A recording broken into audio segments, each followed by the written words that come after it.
Well, it's time now to take a look at this Friday's international newspapers with our press reviewer, Nicholas Rushworth. He joins me now. Hello, Good morning, Laura. So it's really one story, one man topping most of the headlines this Friday, isn't it? It is indeed, and that man is Steve Jobs, the Apple co-founder. And here we can go immediately to the International Herald Tribune. Its front page, the headline there, "The genius who transformed modern life." And as proof of that genius, I spotted on the front page there that Steve Jobs is associated with 317 patents for Apple. A whopping number there. The International Herald Tribune too has a cartoon showing him now in heaven, wearing his trademark jeans and turtleneck. You can see him there. And there's a handful of angels nearby enjoying an iPad. So he's taken that on up to heaven. The China Daily also talking about China Daily too, a photo of the Apple co-founder on its front page. Two Apple fans there in Beijing. They're laying apples with bites taken out of them to mourn Jobs.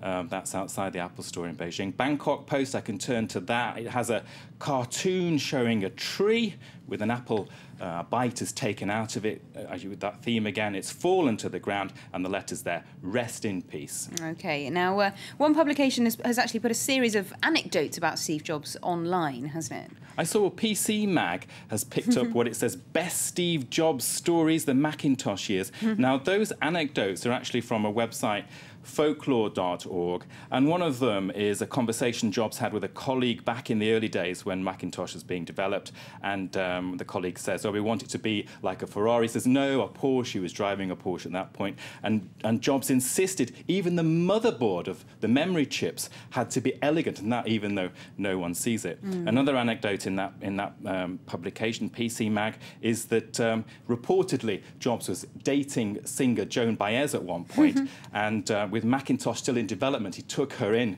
to see it, and his colleagues were dumbfounded whilst he just showed off this top secret project, and they were furious because it was hard to know that such a famous person would actually keep it secret.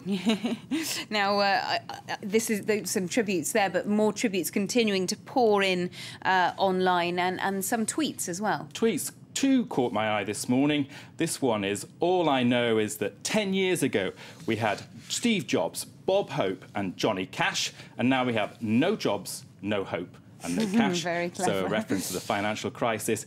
And another one from the Nicaragua Daily, "Steve Jobs, el John Lennon de la tecnología." And that's the John Lennon of technology. Other comparisons I've seen this morning of Steve Jobs as Elvis Presley or Johannes Gutenberg. So we're rampant in the Steve Jobs tributes. But that's not the only focus of the international press. The other big international story this morning, of course, that 10-year anniversary of the start of the war in Afghanistan.